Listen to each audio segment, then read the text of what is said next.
nous sommes ce que nous sommes, mais vraiment nous ne sommes pas ce que nous voulons être. Le temps, c'est de l'illusion dans la tête, la réflexion à la réalité, le pouvoir de l'action. Mais qui suis-je vraiment? Je suis un simple porte-parole, preneur de parole, distributeur de paroles. Aujourd'hui d'ailleurs, le plus grand rôle que je vais jouer sera ce rôle. Mais qui vais-je présenter réellement? Chers tous, mesdames et messieurs, je vous parle de l'histoire d'une personne dont la teneur a atteint les limites du continent. Ce n'est pas simplement qu'en Guinée qu'on parle d'elle. Ce n'est pas simplement qu'en Afrique qu'on entend parler de sa voix.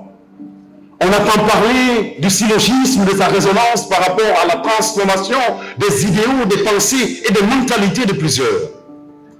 Même sur le continent européen, un continent qui a pétiné les valeurs à un certain moment de son histoire, elle a su imposer la dictature de la force, du pouvoir de l'expression orale. Je vous parle d'une grande guerrière, une guerrière dont l'histoire n'est plus à compter, une guerrière dont le temps ne peut pas arrêter ni stopper. Chers tous, bienvenue à vous. Bienvenue dans cette maison où la compréhension de ce temple, où la compréhension et l'évidence de la raison vont s'aligner pour donner l'essence à une seule direction. Comment apprendre à parler? Mais comment parler? Pourquoi parler? Quelles sont les méthodes et les astuces qui vont nous mener vers cette vérité et cette compréhension? Celle dont je parle a son expertise de grand renom dans le domaine de la prise de parole en public. Elle n'est plus à être présentée parce que nous la connaissons bien. Chers étudiants, celle dont je parle est bien plus qu'une coach en prise de parole. Elle est également une experte en bibliothèque économique. Un domaine qui lui a permis d'acquérir une vaste culture et une profondeur d'analyse dans la logique de la conduite de cette société. Mesdames et messieurs, si vous acceptez de vous tenir avec moi debout, acceptez donc à l'instant précis de vous tenir sur vos deux pieds.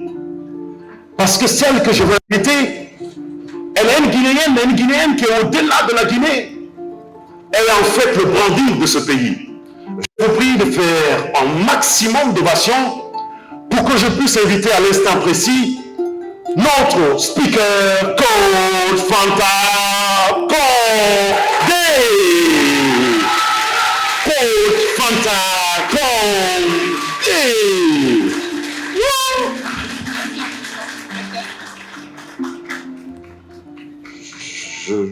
Je ne peux plus parler parce que je suis hypnotisé. Donc je laisse le micro.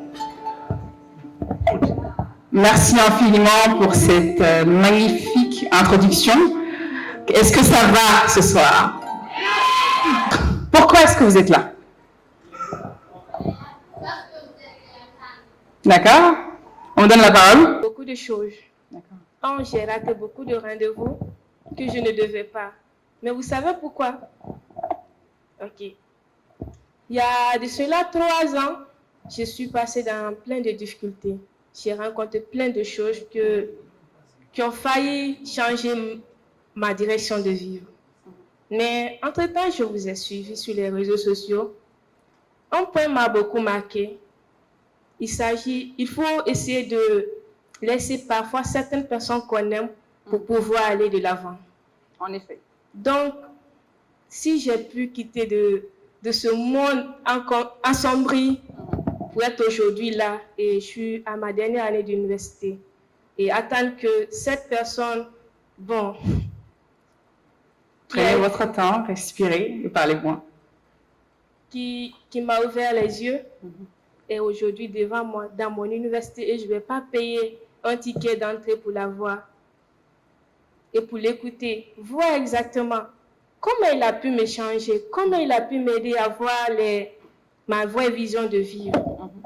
Est-ce que, pourquoi, comment elle a fait pour arriver? Ce n'est pas seulement les mots, l'oratoire est rien d'autre, mais les difficultés que vous avez pu traverser pour être là, c'est appréciable. Et ça m'a touché, ça m'a changé. Alors, sans plus tarder, nous allons parler bien évidemment de l'art oratoire. Je vais vous raconter un petit peu mon histoire. Et ensuite, nous parlerons de comment dépasser ses peurs et sortir de votre zone de confort afin de réussir n'importe quel défi sur votre chemin. Vous savez qui c'est? Je vous rassure, je ne mettais pas du choco. Hein. Je pense que c'est la galère qui m'avait noirci un petit peu, je ne sais pas trop. Là, c'était moi, il y a quelques années. Quelqu'un devine mon âge sur cette photo? Qui? Pas moi. 21 ans. Je n'avais que 18 ans, là, sur cette photo. Sur cette photo, je n'avais que 18 ans. J'étais à Châteaurouge. Châteaurouge, c'est dans une ville de France, plus précisément dans la capitale, du nom de Châteaurouge. C'est un marché public, simplement, où on y voit en général des Africains de la diaspora. C'est là que je vendais ce produit. Quelqu'un pourrait me dire ce que c'est comme produit? Cabissé. Je vendais du cabissé à Châteaurouge, un marché qui équivaut au marché de Madina aujourd'hui, à Varia, plus précisément. Et puis là où ça bagarre plus souvent, là, j'étais dans ce genre d'endroit. À 18 ans, après l'université, je me rendais ici pour vendre ces pots. Je l'ai fait pas pendant une semaine, 2 semaines, 3 semaines. Je l'ai fait à peu près pendant plus de 2 ans. Après l'école, je vais vous expliquer, je vais prendre mon temps. Après l'école, je me mettais à réviser, à lire, comme d'habitude. Et lorsque j'arrivais à la maison, j'avais, disons, un autre travail supplémentaire par rapport aux autres élèves et aux autres étudiants. Donc, ce que je faisais, c'est que je faisais face à mes produits. J'achetais le déguet, donc le mil, du lait, du sucre. J'utilisais pas vraiment le sucre, mais j'utilisais un autre type de produit que j'utilisais, je mélangeais. Et je commençais après les révisions à partir de 22 heures. Je fabriquais cela chez moi. Vous vous imaginez de 22 heures à 3 heures du matin. Il y avait énormément de pots. Là, ce que vous voyez, ce ne sont pas juste des pots que je vendais. C'était beaucoup plus que ça. Et ce qui voulait dire que je devais passer beaucoup de temps à fabriquer ces produits. Donc, je vous laisse imaginer un petit peu, de 22 heures à 3 heures du matin en train de refaire le produit. Et juste après, je devais me recoucher pour me relever le matin vers 9 heures, 8 heures, parfois 10 heures, pour me rendre au marché quand je n'avais pas cours. Et lorsque j'avais cours, j'allais revendre juste après les cours. Je revenais chez moi, je prenais les pots, je partais revendre. Et ça, je l'ai fait pendant plus de 2 ans. Qui aurait cru? Je vendais à un point où, à une époque, beaucoup de personnes me voyaient me débattre, vendre, si cela, ils disaient, mais Fanta, je pense que tu fais beaucoup d'efforts. Il va falloir que tu commences à stocker, en fait. Après maintenant plus de 2 ans dans la vente, il va falloir que tu stockes tes produits. Et je ne vais pas vous mentir, je vais m'adresser à vous comme des amis. J'avais l'opportunité de faire autre chose. J'avais des hommes qui me draguaient, je ne vais pas vous mentir. Malgré tout, en toute humilité, je suis une belle femme. J'avais des dragueurs. J'avais des dragueurs, des vrais pointeurs, des gars qui venaient. Et j'en connais un particulièrement. J'en connais un particulièrement dans cette salle. Je dis ou je ne dis pas? Je dis ou je ne dis pas? On va laisser ça après. Si je suis trop contente, je ne dis pas. Si je suis un peu fâchée, je dis. Donc, il était parmi également mes pointeurs. C'est-à-dire que je venais, j'allais vendre. J'étais sur mon 31. Mais c'était chaud sur moi à l'époque. Parce que même l'argent pour faire du commerce, c'était très compliqué. J'avais le choix. Nous, en tant que femmes, et Je me suis juré une chose, quand je serai devant vous, je parlerai de cœur à cœur avec vous. Je ne vais pas faire semblant, commencer à parler de laboratoire, ensuite prendre mon sac et partir. Non, je vais vous parler vraiment en tant que grande sœur. J'avais l'opportunité. J'avais des gars qui étaient prêts à me financer.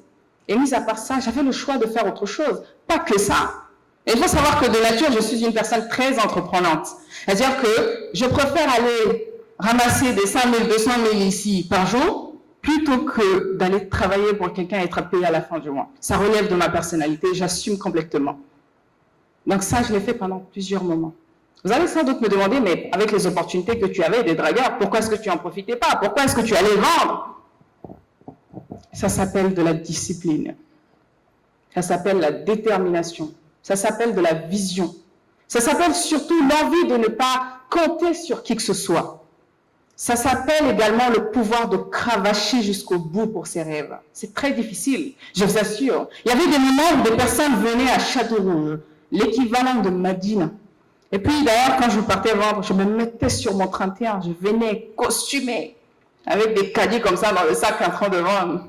Parfois, je viens parfumée, habillée, parfois sur même les talons. Pourquoi? Parce que c'était une excellente manière également d'attirer la clientèle. Et vous allez le voir avec moi, que vous soyez en vente dans les entreprises ou quoi que ce soit, même en art de la prise de parole en public, c'est de la vente. Et pour ça, tout ce qui tourne autour de vous doit se vendre également. Et qu'est-ce qui se vendait réellement autour de moi? C'était premièrement mon image, mon body language, c'est-à-dire que je suis toujours souriante avec les clients. Souvent, 70% de mes clients étaient des hommes. Ils aimaient bien acheter, je ne sais pas pourquoi. Bon, c'était quand même doux, mais ils achetaient quand même si c'est pas doux, ils achetaient quand même. Et j'avais beaucoup d'opportunités de faire autre chose. Et j'ai décidé de suivre le chemin le plus compliqué. Le chemin qui nous demande de se réveiller chaque matin, d'aller se battre, d'aller vendre. Quitte à voir les personnes qui pensent que nous leur faisons honte de vendre ces choses. Et il m'est même arrivé, je vous assure, en train de vendre des produits, des personnes qui me regardent, qui disent « Toi là, c'est Kabissé là que tu vends, jolie femme comme toi, avec toutes les opportunités que tu peux avoir, tu n'as pas honte quoi ?» J'ai entendu ça. J'ai entendu des personnes qui disaient que je n'étais pas assez intelligente, je pourrais faire usage de ce que j'avais de plus précieux. Pourquoi? Parce que leur vision était limitée. Je vous assure que j'aurais certainement fait certaines choses. Et je ne suis pas en train de pointer du doigt qui que ce soit. Je ne suis pas en train de donner les leçons de morale. Mais je suis en train de dire que la vie est constituée de 2 choix. Soit le bon, soit le mauvais. Mais assurez-vous que tout ce que vous feriez dans votre vie n'est pas de répercussions en mauvais sur vous plus tard. Assurez-vous que tout ce dans quoi vous allez fourrer le nez a un impact positif pour vous-même. J'ai dû accepter d'être moquée. J'ai dû accepter d'entendre en fait que je n'étais pas assez intelligente. Mais je faisais mon commerce et ça marchait. Jusqu'à ce qu'un jour, quelqu'un se lève et allait déclarer à l'URSSAF. Parce que oui, ce n'était pas une entreprise déclarée pour ceux qui ne le savent pas. Quelqu'un est parti déclarer que je faisais un commerce illégal. Finalement, on m'a interdit de vendre et de réaliser toute activité dans le même lieu. C'est la raison pour laquelle j'ai arrêté cela. Mais j'ai vraiment une histoire derrière. C'est pour ça que je me suis promise une chose. Peu importe qui je serai et ce que je ferai, je ne me détacherai jamais de cette histoire. Alors bien évidemment, vous allez me dire, on ne peut pas se détacher de son histoire. Il y a des personnes qui choisissent de ne pas raconter leur histoire. Et j'ai décidé de faire autrement. Pourquoi? Parce que c'est une fierté pour moi. Et ça serait certainement une inspiration pour chacun de vous. Vous dire que c'est chaud en ce moment. C'est compliqué, c'est pas évident. Mais vous devez faire ce qu'il faut pour donner le meilleur de vous-même. Parfois, j'accompagne des personnes qui me disent « C'est très difficile ce que tu fais, je ne sais pas si je vais pouvoir le faire. C'est très compliqué d'entreprendre, je ne sais pas si j'aurai l'opportunité de faire comme tu l'as fait. » Je dis très souvent que si tu ne fais pas de sacrifice pour tes objectifs aujourd'hui, c'est tes objectifs qui deviendront tes sacrifices à faire. Et si tu ne te bâtis pas, si tu ne prends pas la peine de bâtir ce qu'on appelle une expérience, personne ne le fera à ta place. Et au dépit du fait que personne ne le fera à ta place, crois-moi que tu n'auras pas de quoi raconter aujourd'hui. Je suis là aujourd'hui en train de vous raconter tout ce que je vous raconte avec audace. Pourquoi? Parce que ça, c'est ma fierté. Ça, vous pouvez faire ça sur les réseaux sociaux. Bien sûr que j'en suis fière, mais c'est pas ma fierté véritable. C'est pas vraiment mon identité. Mon identité, c'est ça. Quand je vendais ici à Château-Rouge. Avec fierté, je vous le dirai. Donc, c'est pas évident. Vous allez certainement surpasser des moments comme ça. Il y a une jeune dame qui me parlait du fait qu'elle a eu des moments sombres dans sa vie, mais elle a su se placer au-dessus de ça. D'où l'importance du modèle, d'où l'importance de l'inspiration, d'où l'importance d'une personne qui vous tiendra la main, que ce soit virtuellement ou physiquement, et vous dire « je te suis ». Quelqu'un de très sage et très intelligent disait que lorsque vous ouvrez la bouche, on sait déjà qui vous êtes. Est-ce que vous croyez en cette phrase? C'est pas sûr. Parce que si les gens savaient réellement que lorsque vous ouvrez la bouche, on sait déjà qui vous êtes, on ferait très attention à comment nous communiquons finalement. Est-ce que vous pensez qu'on sait qui vous êtes? Est-ce que vous saviez que vous êtes pesé en fonction des mots qui sortent de votre bouche? Est-ce que vous savez qu'une personne qui s'exprime très bien, excellemment bien, on aurait plus tendance à penser que cette personne est très intelligente, tandis que l'autre qui tâtonne, qui bégaye, en parlant, on penserait que cette personne ne s'exprime pas bien, donc ça veut dire qu'elle n'est pas intelligente. Et laissez-moi vous décevoir, j'ai rencontré des personnes bien, des personnes gentilles, des personnes riches, des personnes pauvres, mais la majeure partie des personnes qui sont extrêmement intelligentes sont des personnes qui s'expriment le moins, ou pas pour dire, c'est des personnes qui s'expriment le plus difficilement. J'ai souvent cette fâcheuse tendance de dire que ce que je remarque plutôt dans notre communauté africaine, c'est que les politiciens ont tendance à devenir des leaders, alors que c'est un leader qui est censé être un politicien. Ne parlons pas bien évidemment de politique, mais pour dire que pour être déjà un politicien, il faut être d'abord un homme de vision. Un homme de vision, il faut avoir une cause pour laquelle nous nous battons. Et toutes ces personnes avaient ce qu'on appelle de la vision, mais surtout une cause pour laquelle elles seront prêtes à se battre. Apparemment, est-ce que vous savez ce que c'est la glossophobie? Oui? Exactement, c'est la peur de la prise de parole en public. Saviez-vous aujourd'hui que plus de 75% des gens ont peur de s'exprimer devant les autres? Fanta est Fanta aujourd'hui parce qu'elle arrive à transmettre ses idées par les verbes. Je ne suis pas forcément la plus intelligente et je ne l'ai d'ailleurs jamais été. Je suis qui je suis simplement parce que j'ai cette faculté de transmettre mes idées. Et ça fait ce qu'on appelle de l'influence. Il y a d'autres qui me suivent pour mes idéologies, d'autres pour ma façon de parler, d'autres pour mon maquillage. Mais ce qui est clair, c'est que je parle. Et ça attire beaucoup de personnes. Donc, lorsque vous avez une faculté de communiquer, vous développez ce qu'on appelle l'influence et vous asseyez ce qu'on appelle également l'autorité. Il n'y a pas d'autorité quand on ne transmet pas de message. Et pour avoir une autorité sur les gens, un leadership, être reconnu comme un leader, vous devez développer votre leadership. Et le leadership, c'est la transmission de vision et l'exécution de cette vision. Et pour exécuter cette vision, il faut que vous ayez ce qu'on appelle un bagage intellectuel, plus précisément dans l'oratoire. La deuxième chose, c'est vraiment l'avantage professionnel. Avez-vous déjà fait des entretiens d'embauche ici, non? Donc, pour éviter cet tâtonnement lorsque vous allez en présentation pour les entretiens, interviews, vous devez développer votre oratoire. Et pour développer cela, vous devez apprendre des techniques qu'il faut. Donc, l'importance de la prise de parole en public, c'est de vous asseoir également professionnellement. Et la troisième chose, ce sont des opportunités. Pourquoi aujourd'hui on me demande de venir parler à l'université Gamal? Je ne suis pas nécessairement la plus intelligente ou la plus belle, simplement parce que j'ai cette faculté de communiquer aisément mes idées. Parce qu'on dit très souvent que tout ce qui se conçoit clairement s'énonce aisément. 1, 2, 3, 4. Inspirez profondément. Bloquez. 1, 2, 3, 4. Ferme les yeux. Expirez. Cette technique respiratoire permet simplement de relaxer votre système nerveux. La raison pour laquelle vous êtes stressé, c'est parce que c'est pas relaxé. Le système nerveux que vous avez, ça boue en fait. Je sais pas comment vous expliquer. C'est-à-dire que vous êtes comme secoué, mais en mal. Vous n'êtes pas bien. Les nerfs deviennent de plus en plus tendus. Et quand c'est comme ça, vous devez automatiquement relaxer vos nerfs afin de garder le contrôle sur votre stress. Quelqu'un pour partager son rêve avec nous? Oui?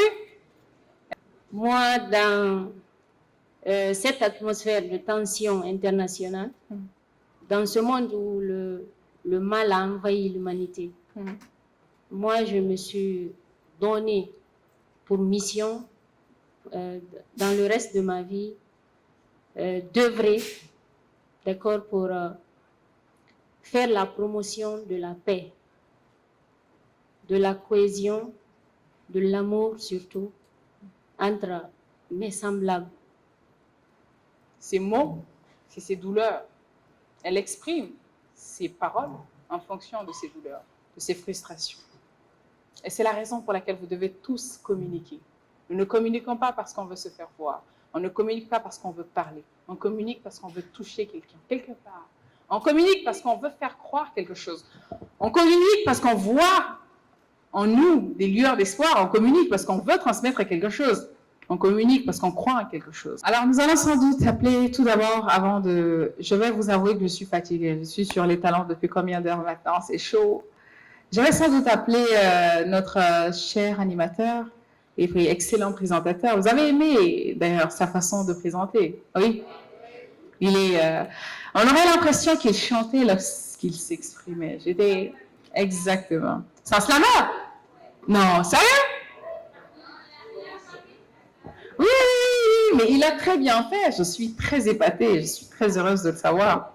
Présentateur de mon événement. Donc, je vais le laisser suivre un petit peu le cours de la présentation. Et sans plus tarder, nous allons sans doute recevoir des questions. Nous allons recevoir d'abord, je lui laisse le soin de présenter cela. Est-ce qu'on peut ovationner? On peut ovationner. On est fatigué? Donc on ovationne plus que ça, vous n'avez pas aimé. Il ne faut pas faire comme sur les réseaux, on va dire pays, tu n'as pas aimé. Voilà. Alors, très heureux pour ce temps. Je l'ai tantôt dit lorsqu'on démarrait, vous aurez la possibilité de voir non seulement Fanta, mais de poser des questions directement à Fanta sans intermédiaire. Donc, ce qu'on va faire, c'est qu'elle est déjà installée. Je vais commencer à poser 2 questions, si vous voulez. Je veux commencer le premier, non? Ah, vous me donnez l'honneur de commencer le premier? Moi, j'ai juste 2 questions, Fanta. La première question est une inspiration d'un étudiant à l'intérieur de la salle. Êtes-vous marié? Donc, votre bouche est arrivée au mariage, quoi. N'est-ce pas, non? Ok. C'est une question? C'est une question même. Je croyais que c'était une réponse. C'est quoi la question encore? C'est quoi la question? Il faut reprendre. Voilà. Attendez, mais la jeunesse d'aujourd'hui, je ne comprends pas. En fait, moi-même, quand j'ai entendu ça, j'ai dit, waouh. On va faire comment? On n'a pas le choix. Non, j'ai promis de poser la question, en fait, c'est pour ça. Oui, bien sûr, je suis d'accord. Mais la question que je me pose, c'est comment répondre à cette question. Vous savez, dans la vie, il y a une chose qui est très intéressante, c'est que... Ça, c'est gros français. N'est-ce pas, non? On est là pour qui? On est là pour qui? On est là pour qui? Voilà. Dans la vie, il y a une chose qui est très intéressante que vous devez tous savoir. Que Fanta soit marié ou pas, la chose la plus importante et primordiale pour vous de savoir, c'est qu'est-ce que Fanta est capable de vous donner aujourd'hui? Vous savez ce que je veux dire? C'est une chose de savoir si je suis mariée, bien évidemment, mais est-ce que ça a vraiment un apport pour vous? Je veux dire, c'est pas... Vous voyez, mais comme quoi que c'est très important de se marier, surtout avec ce que je fais, c'est pas évident, chose que je vous accorde très bien. Mais en ce qui concerne le mariage, je dis très souvent, et je l'ai dit très souvent récemment, il n'y a même pas longtemps, avant de s'approprier un titre, rassurez-vous d'être quelqu'un déjà vous. Ma question pour vous serait de savoir, est-ce que vous êtes déjà quelqu'un vous? Parce que si vous êtes quelqu'un, je vous assure que peu importe le reste. Et je suis là aujourd'hui pour vous rendre à ce quelqu'un à travers l'art de la prise de parole en public. Donc que je sois mariée ou pas, c'est pas vraiment important. Avant d'appeler les deux premiers candidats, permettez-moi d'appeler un monsieur du nom de Abra Diallo, qui nous fera le plaisir de partager un petit peu son expérience. Je vous ai parlé un petit peu de mon histoire, mais je pense que c'est quelqu'un qui pourra vous inspirer. Il a été étudiant également, tout comme vous, et je pense qu'il pourra énormément vous apporter de par sa richesse intellectuelle, simplement. Merci de l'applaudir. Bonjour Fanta, bonjour chers étudiants. Bonjour. Merci pour votre message très impactant. Comme l'a dit Christian, vous nous impactez à plus d'un titre. On vous suit à une belle lurette de cela.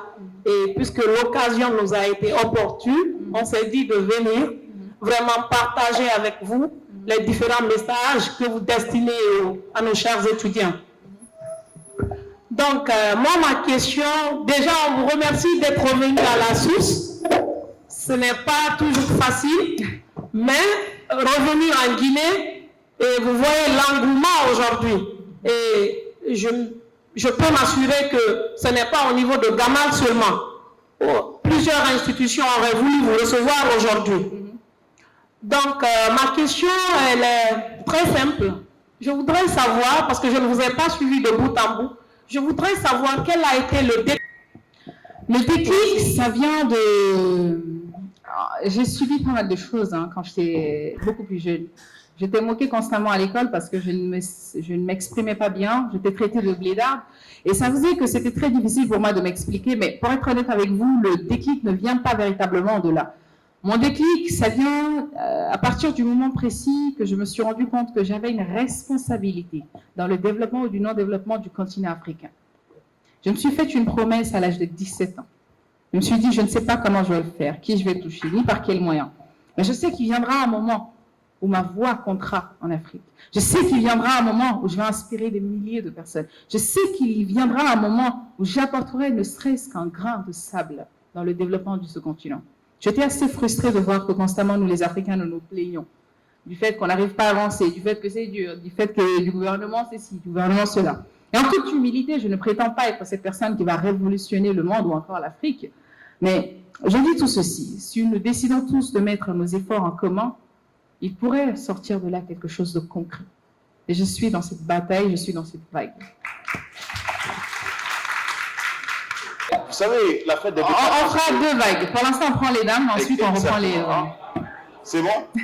Tournez peut-être le fauteuil comme ça. Non, pas vous, de l'autre côté. C'est bon, c'est bon. Voilà, les techniciens vont bien classer ça. Alors, j'ai voulu vous avoir sur ce panel parce que pour moi, ce que vous allez partager peut figurer parmi les éléments de réponse aux questions posées par ces dames-là. La plupart des questions qui viendront, forcément, ils vont demander, votre expérience pourra répondre à ces questions. Donc, Fanta va répondre aux questions, mais vous, on vous veut. Et c'est bien beau de parler ou apprendre aux gens à parler, mais ma question est réellement, quels sont vos projets futurs pour la génération africaine? Car parler c'est un art, mais l'action est un autre art, effectivement. Merci pour cette question, merci vraiment du fond du cœur. J'apprécie profondément cette question, parce que je ne suis pas venue ici sans les mains vides. Je ne vais pas totalement déballer tous mes projets, pour ne pas que les sorciers du village se lèvent. Non, je rigole. Pour être honnête, j'ai une vision, comme je vous l'avais dit. Je ne suis pas venue ici en vain. C'est-à-dire que je ne suis pas venue ici juste pour vous dire combien de fois vous devez mieux vous exprimer en public. Si je suis là, c'est parce que je suis accompagnée des projets. J'ai une belle vision précisément pour les universités de Guinée. Et laissez-moi vous épater encore plus. Je suis à ça de ce projet. C'est-à-dire qu'à tout moment, ça va être mis en place. Et ça va être du jamais vu, quelque chose que vous n'avez pas encore vu. Et je l'espère, je prie, parce que l'homme part comme un homme. J'espère que tout sera bien, tout se passera bien, mais ça va être un très grand et un très beau projet pour la première fois. Et c'est un projet dont vous verrez l'utilité pour chacun de vous. Je suis là aujourd'hui. Je vous ai dit, ce n'est pas à cause de ce que vous faites. C'est à cause de Fantano. Pourquoi je dis cela? Si je vois cette dame qui est là, c'est moi, Fatmata, je vois. Pas Fanta. Merci d'applaudir déjà. Principalement, j'ai bien suivi Fanta avec votre vidéo de Carimo là. C'est pas ma première fois de suivre une vidéo de développement personnel. J'ai commencé cela depuis en 2021. Je faisais la 10e année en ce moment. Ça a été ma première prise de parole en public avec toujours la compétition du SALEC. Bon, je n'avais pas de compétences en ce moment, mais je me suis bien sortie. Donc, si je vous vois, de un, il y a ces caractères en vous qui se reflètent en moi. Quels sont ces caractères? D'abord, au cours de votre vidéo là avec moi, je vous ai entendu dire que vous étiez différente des autres filles de votre génération. Et ça s'explique à travers votre vision.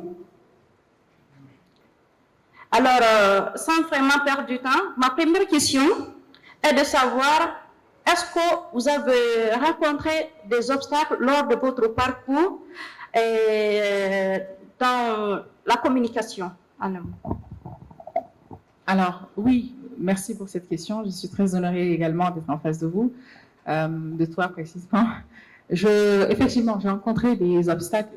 Au début, j'avais peur lorsque je devais m'exprimer aux gens. J'avais peur, j'avais tout un tas de jugements, le dialogue interne qui était totalement broyé. Dans ma tête, c'était, ils vont me juger, ils vont me regarder aussi, j'ai pas ça. D'ailleurs, j'ai le pantalon court, ceci, cela. Donc, premièrement, c'était le premier obstacle. Et mis à part ça, comme je vous l'ai tantôt dit, c'est une phase de ma vie qui m'a énormément marquée. C'est mon passage du lycée, du collège au lycée.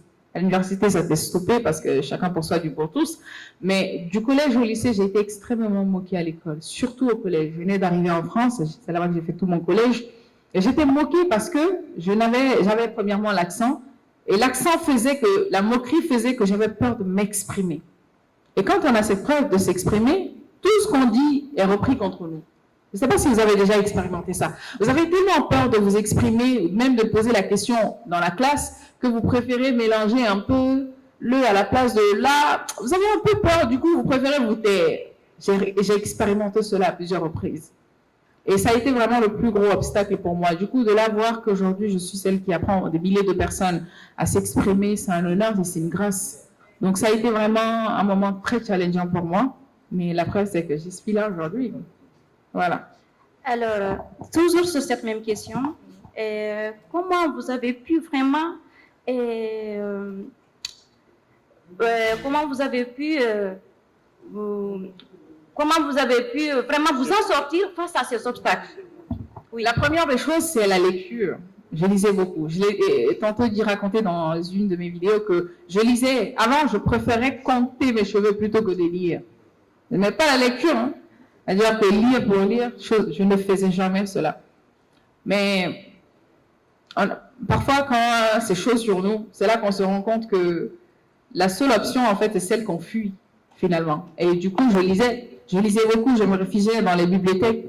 Jusqu'à cet âge, quand je vais à Paris en général, je suis l'une des rares personnes, rares femmes. Je préfère parfois m'éclipser dans les bibliothèques à Paris, lire toute seule, et ensuite rentrer chez moi comme si de rien n'était, plutôt que de sortir ou aller dans les boîtes de nuit. Je ne suis pas en train de critiquer les boîtes de nuit, je suis simplement en train de dire que c'est mon plaisir à moi. Je ne lis pas par plaisir, je lis parce que je sais que la lecture m'a énormément apporté. Donc la lecture, le fait d'oser également m'exprimer, exprimer mes idées, me dire que j'ai cette légitimité de faire entendre ma voix partout où j'irai. Et ça n'avait pas de prix. Et je pense que c'est le meilleur cadeau que j'ai pu m'apporter. Bonsoir. Madame ou mademoiselle Condé, comme vous voulez pas nous dire. Comme vous voulez, je le prends. J'ai un gros problème, un énorme d'ailleurs. Je vous ai entendu parler là du regard des autres qui vous a beaucoup fatigué, de l'attention que les autres vous portaient avant. Mais là, on parle des autres. Mais que ferez-vous si c'est vous-même qui avez peur de vous-même? Un manque de confiance en soi. C'est une excellente question parce que je sais ce que c'est d'avoir une frustration interne. C'est difficile d'expliquer à qui que ce soit parce que vous seul comprenez ce qui se passe vraiment au fond de vous. À partir de l'instant, la première des choses que je vous dirais, c'est que vous valez la peine.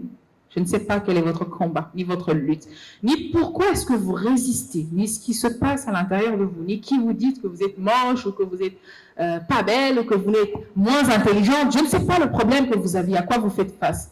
Mais laissez-moi vous dire aujourd'hui, nous sommes ici, entre nous, mais je vous dis et je déclare et je le pense sincèrement que vous valez la peine. Et je veux que vous preniez le temps de le dire avec moi, je vaux la peine. Vaut la peine.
Avant tout, moi, j'ai connu Fanta Condé sur le réseau TikTok.